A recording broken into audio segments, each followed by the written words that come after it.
Hello everyone, once again welcome back to All About Mathematics. If you like our content, don't forget to like, share and subscribe our channel.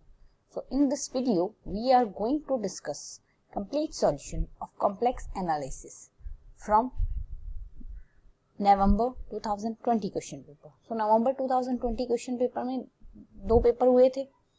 एक हमारे normal question paper हुआ था जो 15 नवंबर को हुआ था और जो बाकी जो दो स्टेट्स के लिए अलग हुआ था, तमिलनाडु एंड चेन्नई पौंडीचेरी के लिए, वो अलग था. तो यहाँ हम 15 नवंबर को डिस्कस होने वाले पेपर के बारे में डिस्कस करेंगे. कॉम्प्लेक्स एनालिसिस के पार्ट बी और सी दोनों के पोर्शन को कवर करेंगे. तो यहाँ फर्स्ट क्वेश्चन आया है हमारे पास पार्ट बी से, question number 13. The question says that let gamma be the positively oriented circle in the complex plane given by z belongs to C, where mod of z minus 1 equals to 1, then 1 by 2 pi iota integration over gamma dz over z cube minus 1 equals to 3, 1 by 3, 2 and 1 by 2. So यहाँ से अगर बात करें तो ये question हम solve करेंगे Cauchy residue theorem से. So Cauchy residue theorem basically हमारी कहती क्या है, पहले वो देखेंगे, उसके बाद क्वेश्चन कैसे सॉल्व करना है उसके बारे में डिस्कस करेंगे. So कोशी रेजिड्यू थ्योरम यहाँ हमें कहती है, अगर कोशी रेजिड्यू थ्योरम के लिए हम देखें, देन कोशी रेजिड्यू थ्योरम हमें कहती है यहाँ से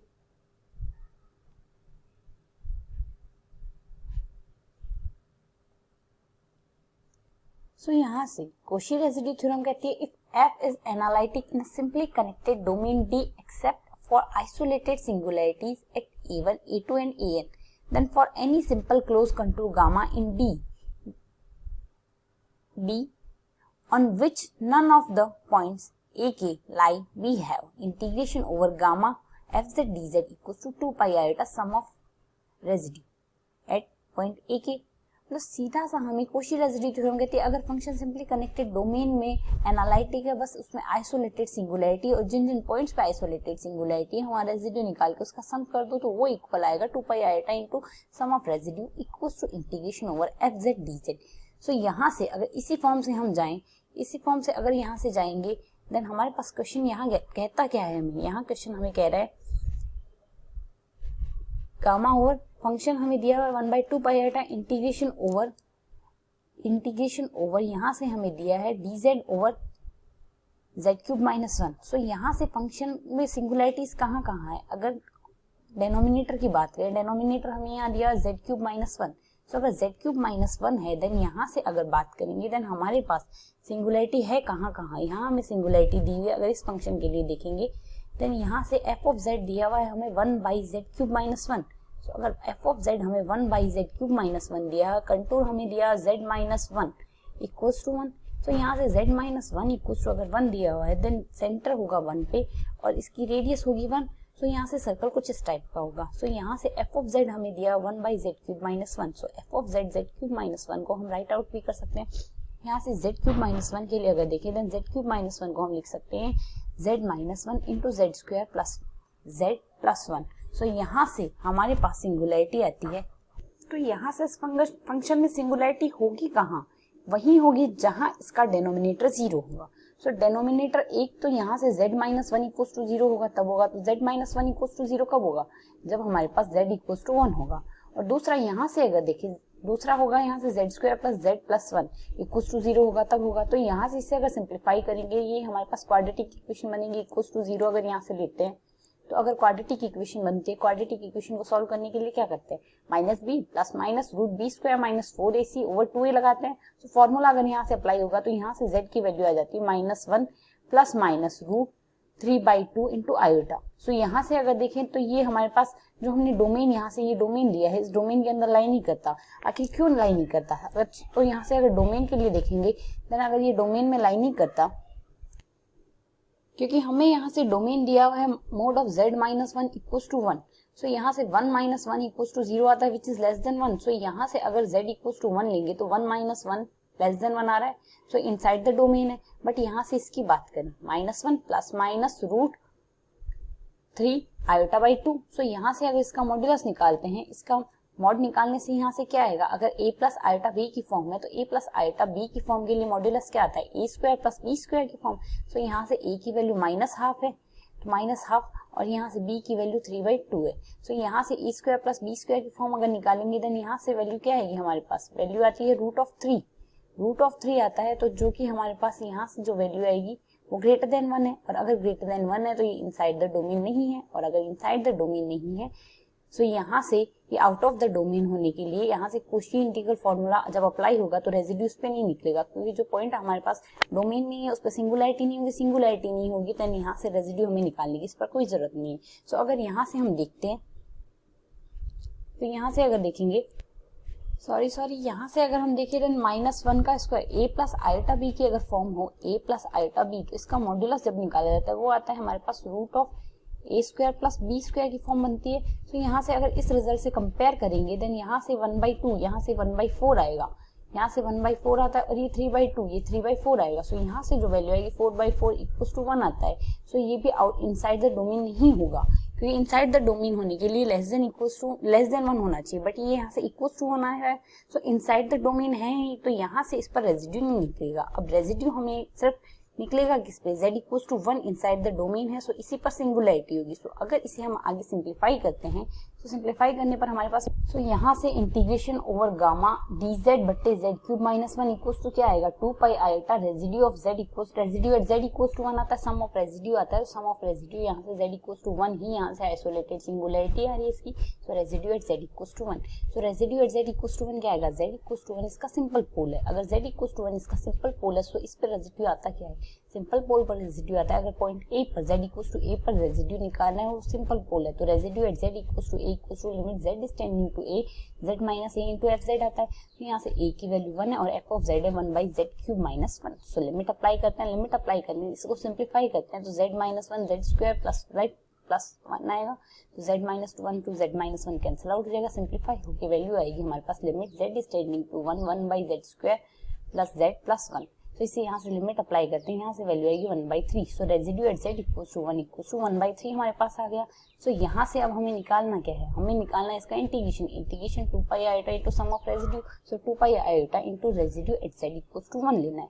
सो यहाँ से ओवरऑल वैल्यू क्या आती है हमारे पास, यहाँ से हमारे पास ओवरऑल वैल्यू आती है, सो रेजिड्यू आ गया हमारे पास 1/3। So integration over gamma fz dz या इंटीग्रेशन ओवर गामा dz बटे z³ -1 equals to 2 iota into 1/3 which is equal to 2 iota by 3। So यहाँ से 2 आयोटा अगर क्रॉस मल्टीप्लाई करके नीचे ले जाते हैं डिनोमिनेटर में, सो 1/2 iota integration over gamma dz बटे z³ -1 इक्वल टू 1/3। तो यहाँ से जिस भी ऑप्शन में हमारे पास 1/3 होगा वो ऑप्शन करेक्ट हो जाएगा। सो यहाँ से हमारे पास 1/3 है ऑप्शन बी में, सो इस क्वेश्चन के लिए हमारे पास ऑप्शन बी करेक्ट हो जाएगा। So now come to the next question. So next question of this video, so next question says that let this question is also from part B. The question says that let p be a positive integer. Consider the closed curve rt equals to exponential iota t, where t is between 0 to 2 pi and 2 in open interval and 2 0 in closed interval and 2 pi in open interval. Let f be a function holomorphic in z, where mod of z less than r, where r is greater than 1. If f has 0 only at z0 and z0 is between 0 to r and it is of multiplicity q, then 1/2 iota integration over gamma या integration over r f dash z f z raised to the power p dz equals to। सो हमें यहाँ से इसकी value निकालनी, 4 option है, part B का question है, then single correct ही होगा। तो यहाँ से अगर 1 by 1 सॉल्यूशन देखने के लिए फॉर्मूला अगर देखते हैं, सो यहाँ से मॉडिफाई आर्ग्यूमेंट प्रिंसिपल काम में लेंगे। आर्ग्यूमेंट प्रिंसिपल हमें integration over C F dash Z F Z के बारे में बताता है। सो मॉडिफाई आर्ग्यूमेंट प्रिंसिपल होता है 1/2 iota integration over C G Z F dash Z बटे F Z D Z equals to sum of G A I into N I minus G B I into P I, where ai are the zeros and ni are the multiplicity। मतलब ai zero की multiplicity ni है, साथ ही bi poles है उसकी multiplicity pi है। सो 1/2 iota हमारे पास जो हमें फाइंड आउट करना है z raise to the power p f d z f z d z। तो यहाँ से g z इक्वल्स टू हमें क्या दिया है, अगर कंपैरिजन करते हैं तो g z हमें यहाँ से दिया है z raise to the power p। So यहाँ से g इंटू z0, यहाँ से हमारे पास पोल्स है नहीं फंक्शन में z raise to the power p, हमारे पास पॉलिनोमियल फंक्शन है पॉलिनोमियल फंक्शन एनालिटिक होता है, इसमें सिर्फ जीरोज होते हैं, पोल्स नहीं होते हैं। पोल्स नहीं होंगे तो पी आई बी आई हमारे पास जीरो हो जाएगा और नंबर ऑफ उसकी मल्टीप्लिसिटी हो जाएगी जीरो। तो मल्टीप्लिसिटी जीरो हो गई तो यहाँ से सीधा सा ये टर्म तो हमारे पास जीरो में ही चली गई, ये पूरी टर्म हमारे पास जीरो में चली जाएगी। तो बची हुई ये टर्म आएगी g into a i, g of a I into N i. So n i यहाँ मल्टीप्लिसिटी क्या है इनकी मल्टीप्लिसिटी हमें दी हुई क्यू। तो यहाँ से नंबर ऑफ जीरोस कितने हैं, p जीरोस हैं। सो z0 पॉइंट z0 पे जीरोस हैं और कितने हैं, मल्टीप्लिसिटी यहाँ से क्यू दी हुई क्वेश्चन में। सो यहाँ से वैल्यू हमारे पास क्या आ जाएगी, फॉर्मूला में वैल्यू रखने से q into z0 raised to the power p। So यहाँ से अगर इसे सिंप्लीफाई करें so q into z0 raised to the power p से हमारे पास ऑप्शन ए करेक्ट आ जाएगा। सो यहाँ से इस क्वेश्चन में हमारे पास ऑप्शन ए करेक्ट आएगा। सिंपली हमने मॉडिफाई आर्गुमेंट प्रिंसिपल लगाना है। मॉडिफाई आर्गुमेंट प्रिंसिपल लगाएंगे, सीधी सीधी वैल्यू सब्स्टिट्यूट करेंगे एंड देन ऑप्शन ए को करेक्ट कर लेंगे। Now come to the next question. So the next question is also from part B. The question says that for a positive integer p, consider the holomorphic function f of z equals to sin z but z raised to the power p for z belongs to c minus z0, for which value of p does there exist holomorphic function where g is from c minus 0 to c such that f z equals to gz for z belongs to c minus 0। तो हमें यहाँ से f of z दिया sine z बटी z raised to the power p, z दिया complex में से एक नंबर c में से जिसमें जीरो काउंट नहीं होता है और g मैपिंग दी हुई है c माइनस 0 टू c। तो हमें इस टाइप से निकालना है f z equal to g z type का फंक्शन लेना है z belongs to c minus 0 हो, साथ ही हमारे पास f z की वैल्यू गिवन है। सो p की वैल्यू हमें फाइंड आउट करनी है। पार्ट बी का क्वेश्चन है तो सिंगल करेक्ट क्वेश्चन ऑप्शन होगा, मल्टीपल करेक्ट ऑप्शन होंगे नहीं। तो मल्टीपल करेक्ट ऑप्शन नहीं होंगे सो 1 बाय 1 लिखते हैं कौन सा ऑप्शन करेक्ट होगा। सो यहाँ से अगर कंपेयर करेंगे तो यहाँ से हमें सीधा सा करना क्या है, सबसे पहले g की वैल्यू फाइंड आउट करनी है।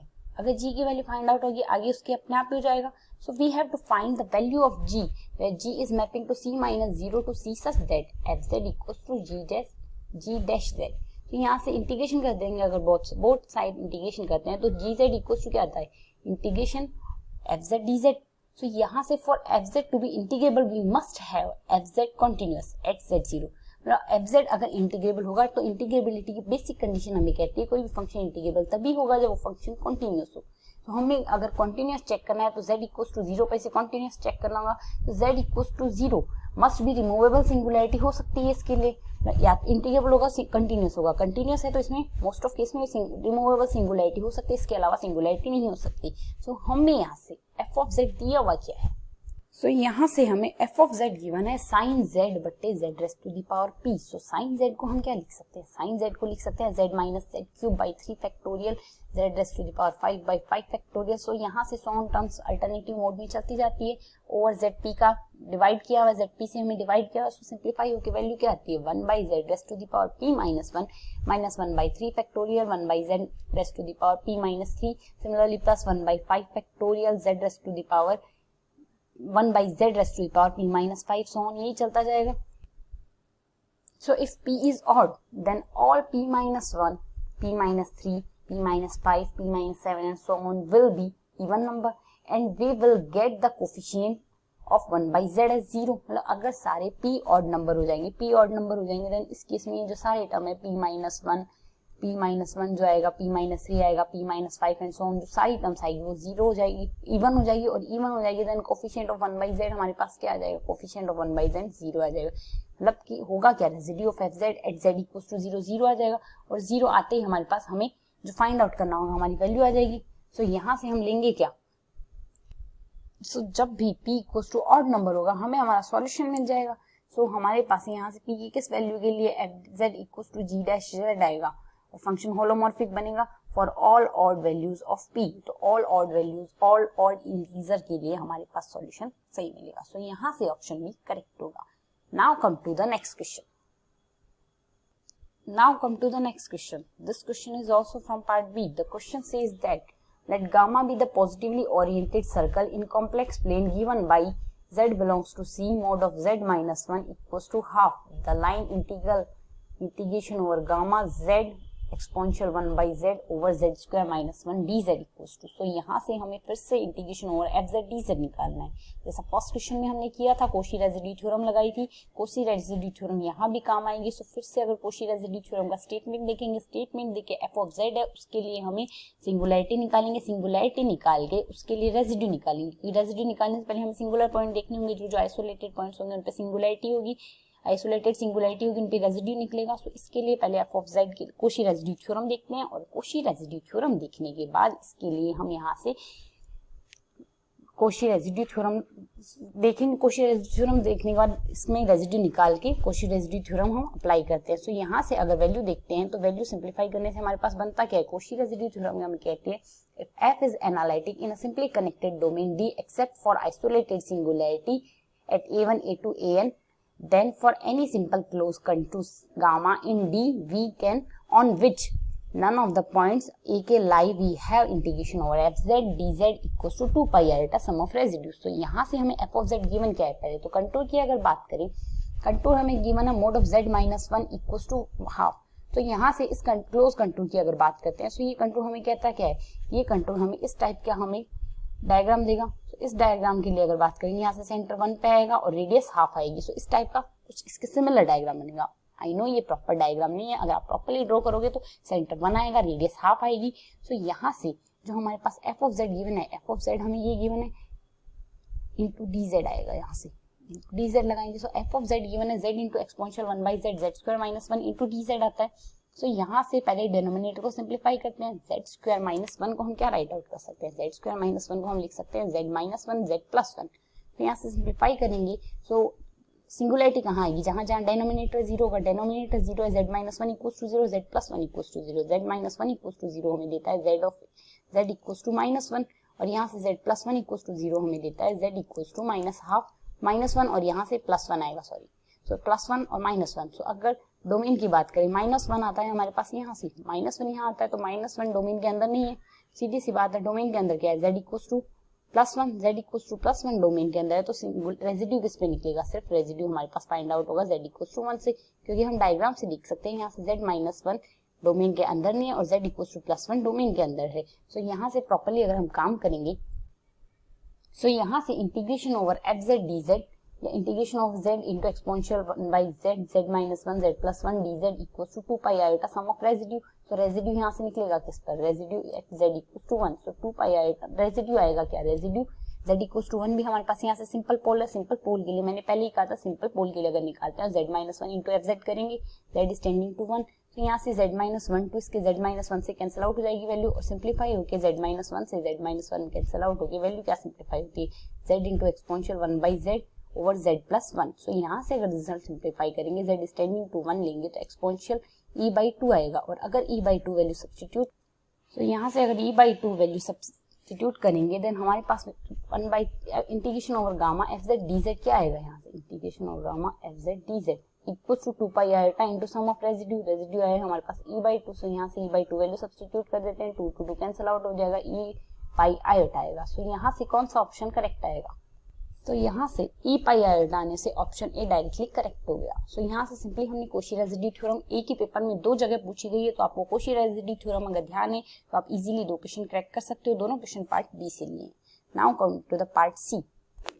तो यहाँ से पार्ट बी के टोटल 4 क्वेश्चन पूछे गए थे एग्जाम में, तो कॉम्प्लेक्स एनालिसिस से। सो अब हम डिस्कस करेंगे पार्ट सी के बारे में। पार्ट सी के बारे में अगर डिस्कस करें तो पार्ट सी में मल्टीपल करेक्ट ऑप्शंस होते हैं। सो हमें 1 बाय 1 सारे ऑप्शंस को चेक करना होगा कि कौन सा ऑप्शन करेक्ट पॉसिबल हो सकता है। सो यहाँ से फर्स्ट क्वेश्चन पार्ट सी का हमारे पास है question number 20। The question C is that for z does not equals to -1 let f of z equals to exponential 1 by z plus iota -1 which of the following are true. So यहाँ से सबसे पहले function हमें z does not equals to -1 दिया हुआ है, यानी function define किया हुआ है कि प्रॉपर्ली ये डिफाइंड फंक्शन है। So f has finitely many zeros, option A कह रहा है, ऑप्शन बी कह रहा है f has sequence of zeros that converge to a removable singularity of f। Option C कहता है f has sequence of non zero convergence sequence of zeros that converge to a pole of f, and the last option हमें कह रहा है f has a sequence of zeros that converge to an essential singularity. So 1 by 1 सारे options compare करते हुए चलेंगे, मतलब multiple correct option को करने का तरीका ये होता है, या तो आप करेक्ट ऑप्शंस ढूंढ लो या फिर इनकरेक्ट ऑप्शंस ढूंढ लो। मतलब अगर 3 ऑप्शन इनकरेक्ट हो जाते हैं, बचा हुआ चौथा ऑप्शन करेक्ट होता है। ये सिंगल करेक्ट में भी ये तरीका होता है। सो यहाँ से अगर सॉल्यूशन चेक करते हैं तो यहाँ से सॉल्यूशन का पैटर्न क्या लेंगे। सो यहाँ से हमें फंक्शन दिया F of Z equals to exponential 1 by Z plus iota minus 1 where z does not equals to minus iota. So set of zeros कहाँ होगा, सेट ऑफ जीरोस होगा जब भी एफ जेड इक्वल्स टू 0 आएगा। तो F Z equals to 0 आएगा तब exponential 1 by Z plus iota minus 1 equals to 0 आएगा। तो यहाँ से 1 को राइट हैंड साइड में ले गए, राइट हैंड साइड में ले जाने से यहाँ से वैल्यू आई exponential 1 by Z plus iota which is equals to 1। तो सिंप्लीफाई कर लेते हैं। 1 वैल्यू कब आती है, 1 वैल्यू हमारे पास आती है whenever exponential 2n plus 1 pi iota होगा तब भी। तो यहाँ से exponential 1 by Z plus iota equals to exponential 2n plus 1 pi iota आएगा for all n belongs to z आएगा। तो यहाँ से इसे अगर सिंप्लीफाई करते हैं आगे, तो यहाँ से वैल्यू आती है हमारे पास exponential 1 by Z plus iota equals to exponential 2n plus 1 pi iota. So यहाँ से सिंप्लीफाई करने से वैल्यू आएगी 1 by Z plus iota equals to 2n plus 1 pi iota for all n belongs to integers. तो z plus iota यहाँ से आ जाएगा 1 by 2n plus 1 pi iota for all n belongs to z। तो यहाँ से z की value क्या आएगी हमारे, तो यहाँ से z इक्वल्स टू आ जाता है हमारे पास z equals to 1 by 2n plus 1 into pi iota minus iota for all n belongs to integers. So f z has infinitely many zero, क्योंकि z n की वैल्यू यहाँ से इंटीजर के set से बिलोंग कर रही है। सो n इनफाइनाइट काउंटेबली इनफाइनाइट है, काउंटेबली इनफाइनाइट है यानी इनफाइनाइट है। So f has infinitely many zeros आए, क्योंकि जैसे जैसे n की वैल्यू बदलती जाएगी सारे जीरोस आते जाएंगे, तो इनफाइनाइटली मैनी जीरोस आए। इनफाइनाइटली मैनी जीरोस की वजह से एक सीक्वेंस बन जाएगी जीरोस की एक सीक्वेंस बनेगी, देन उसका लिमिट पॉइंट भी आएगा। सो limit point of zeros is an isolated singularity. हमें पता है लिमिट पॉइंट ऑफ जीरोस होता है हमारे पास isolated singularity and limit point of both होता है हमारे पास non isolated essential singularity. So limit point of zeros is isolated essential singularity होती है। सो यहाँ से इसका लिमिट पॉइंट क्या आएगा, जीरोस का सेट बनाए हमारे पास z equals to 1 by 2n plus 1 pi iota है यहाँ से। तो यहाँ से लिमिट पॉइंट ऑफ जीरोस क्या आएगा, limit n is tending to infinite करते हैं। सो ये टर्म हमारे पास जीरो में चली जाएगी, टेंडिंग टू जीरो। तो यहाँ से लिमिट पॉइंट ऑफ जीरोस आएगा हमारे पास ये आयोटा आएगा, so which is equals to minus iota हमारे पास आ गया। So minus iota is limit point of zeros. So minus iota अगर लिमिट पॉइंट ऑफ जीरोस है तो माइनस आयोटा क्या होगा हमारे पास, z equals to minus iota is isolated essential singularity है। सो 1 बाई 1 अगर ऑप्शंस कंपेयर करें यहाँ, सो अगर 1 बाई 1 ऑप्शंस कंपेयर करें, हमारे पास इनफाइनाइटली मैनी जीरोस की एक सीक्वेंस है। इस सीक्वेंस का जो लिमिट पॉइंट है वो आइसोलेटेड एसेंशियल सिंगुलैरिटी देता है। सो ऑप्शन ये कह रहा है f has finitely many zeros, but हमारे पास इनफाइनाइटली मैनी जीरोस आए, सो ऑप्शन ए डिस्कार्ड हो गया। ऑप्शन बी कहता है f has a sequence of zeros that converts to a removable singularity of f, but हमारे पास जो जीरोस की लिमिट पॉइंट आता है वो जीरोस का सीक्वेंस कन्वर्स कहाँ करता है, आइसोलेटेड एसेंशियल सिंगुलैरिटी पे। सो यहाँ से रिमूवेबल सिंगुलैरिटी दिया है, सो ऑप्शन बी भी यहाँ से डिस्कार्ड हो गया। ऑप्शन सी कहता है हमें f has sequence of zeros that converts to a pole of f, zeros का सीक्वेंस हमारे पास आइसोलेटेड एसेंशियल सिंगुलैरिटी पे कन्वर्स कर रहा है, देन ऑप्शन सी भी डिस्कार्ड होगा, बच्चा option D. So option D हमारे पास करेक्ट ऑप्शन होगा, और ऑप्शन डी हमें कहता है f has sequence of zeros that converts to an essential singularity of f। जी हाँ, limit point of zeros converts to isolated essential singularities. तो यहाँ से हमारे पास ऑप्शन डी करेक्ट आ जाएगा। So now come to the next question of part C। मतलब क्वेश्चन ही पार्ट सी का है, मल्टीपल करेक्ट ऑप्शंस होना चाहिए था पर मल्टीपल करेक्ट ऑप्शन ना हो के यहाँ सिंगल करेक्ट है। Now come to the next option of question of part C. तो हमारे पास ये क्वेश्चन कहता है let n be a positive integer for a real number r is greater than 1, let z theta equals to r exponential iota theta where theta is between 0 to 2 pi। The set 0 belongs to 0 to 2 pi z where mode of z theta raised to the power n plus 1 equals to z theta raised to the power n minus 1 contains which of the following set। तो यहाँ से हमें 4 sets दिए हैं, तो हमें सीधा सीधा बताना है कौन से सेट हमारे पास इस सेट को कंटेन करता है। तो यहाँ से अगर 1 बाई 1 देखते हैं कौन सा ऑप्शन करेक्ट होगा, तो यहाँ से इसे सिंप्लीफाई करना होगा। सो यहाँ से हमें z ऑफ थीटा क्या दिया, r exponential iota theta where theta is between 0 to 2 pi। So ए हमें एक सेट दिया, ए हम सेट लिख के चलते हैं। So a equals to theta belongs to 0 to 2 pi, 0 यहाँ से क्लोज इंटरवल है और 2 pi ओपन इंटरवल है। z theta raised to the power n plus 1 equals to mod of z theta raised to the power n minus 1। मतलब जो हमें set दिया उसे हमने सेट ए अज्यूम कर दिया है। तो हम मान के चलते हैं लेट थीटा बिलोंग्स टू ए।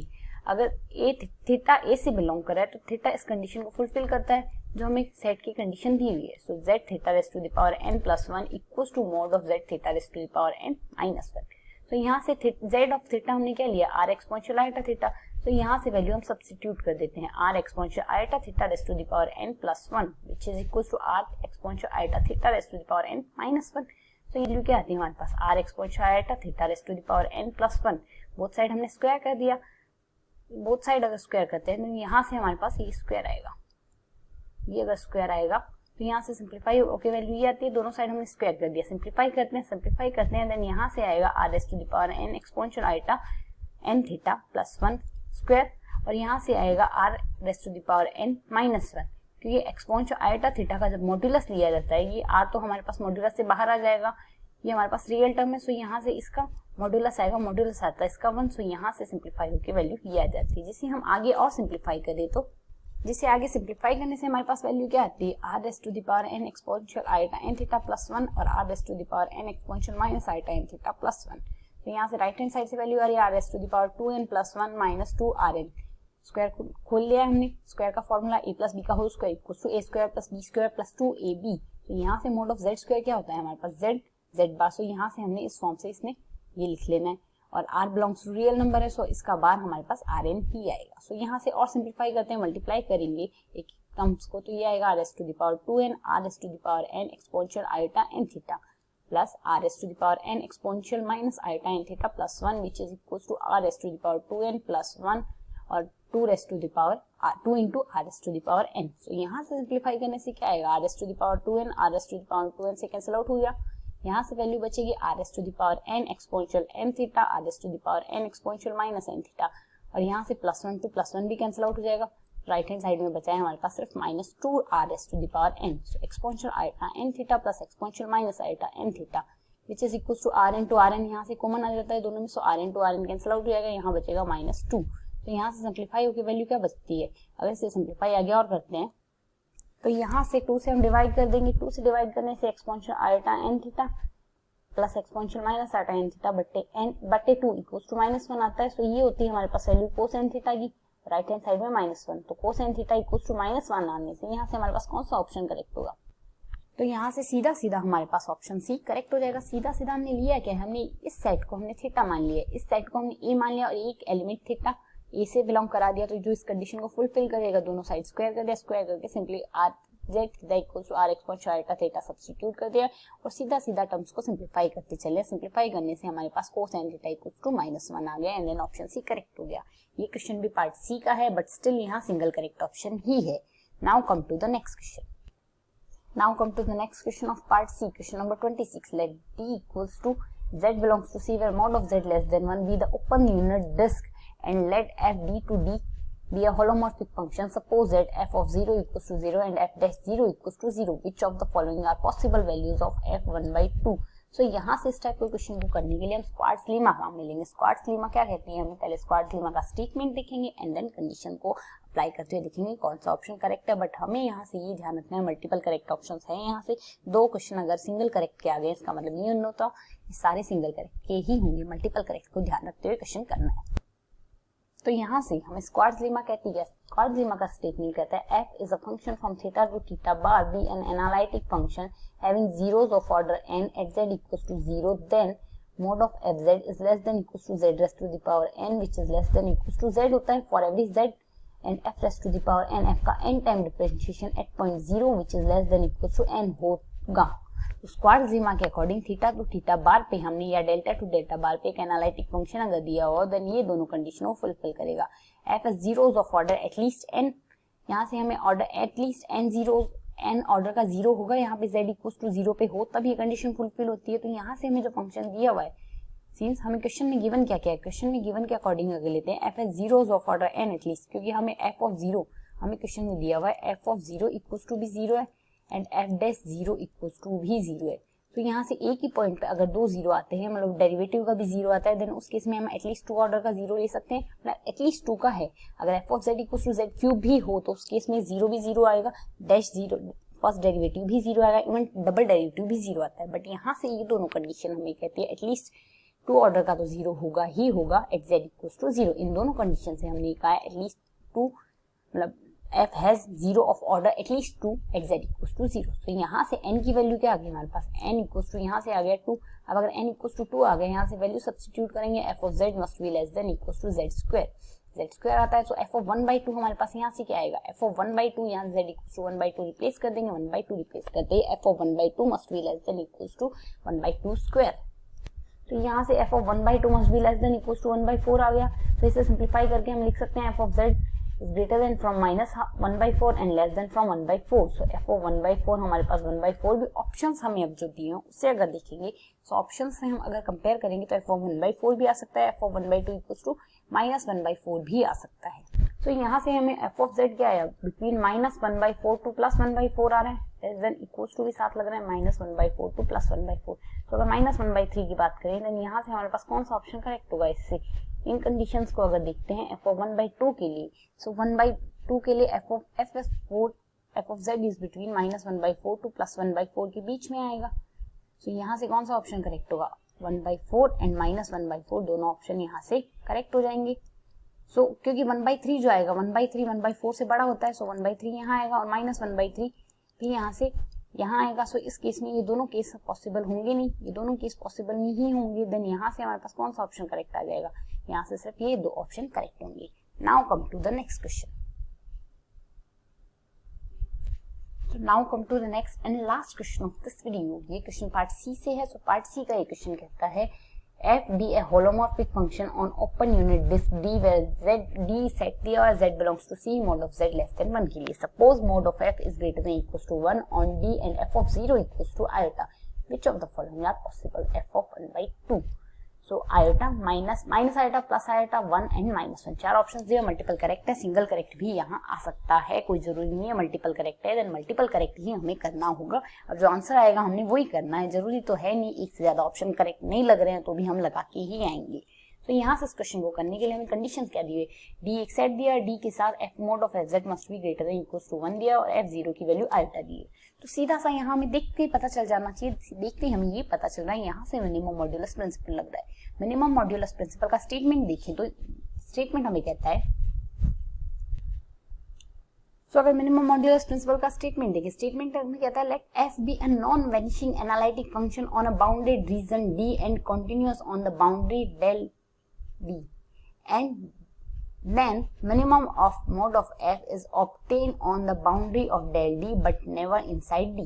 तो सीधा सा स्टेटमेंट हमें मिनिमम मॉड्यूलस प्रिंसिपल का क्या कहता है, यदि कोई फंक्शन है non vanishing analytic function, non zero analytic function है, अगर नॉन जीरो एनालिटिक फंक्शन है साथ ही तो उसका जो मिनिमम वैल्यू आती है, मिनिमम वैल्यू हमें फाइंड आउट होगी बाउंड्री पर, सिर्फ बाउंड्री पर ही प्राप्त होगी, बाउंड्री के अलावा इनसाइड द डोमेन, बाउंड्री के अंदर प्राप्त नहीं होगी। तो यहाँ से हमें जो डोमेन दिया, डोमेन डी हमें mod of z less than 1 दिया हुआ है।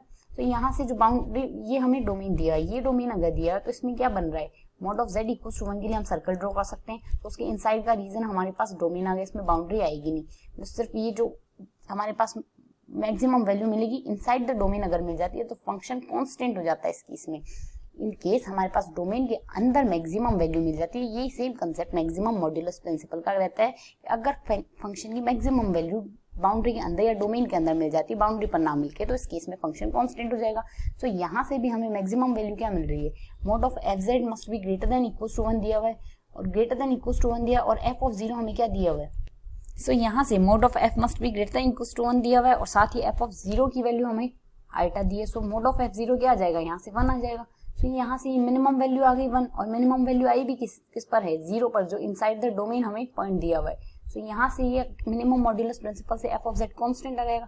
अगर f of z कांस्टेंट है तो f of z की वैल्यू क्या आएगी, जो f of 0 पर वैल्यू आई, इवन जितने भी पॉइंट्स लेंगे वो सारी वैल्यू बराबर आएगी। f of 0 की वैल्यू हमारे पास आयोटा आएगी, सो f of z की वैल्यू भी हमारे पास यहाँ से आयोटा आ जाएगी और हमें वैल्यू फाइंड आउट करनी है 1/2 से, so f of 1/2 equals to iota. Minimum modulus principle से विदिन 2 सेकेंड हम ये क्वेश्चन कर सकते हैं, यहाँ से ऑप्शन सी करेक्ट हो जाएगा।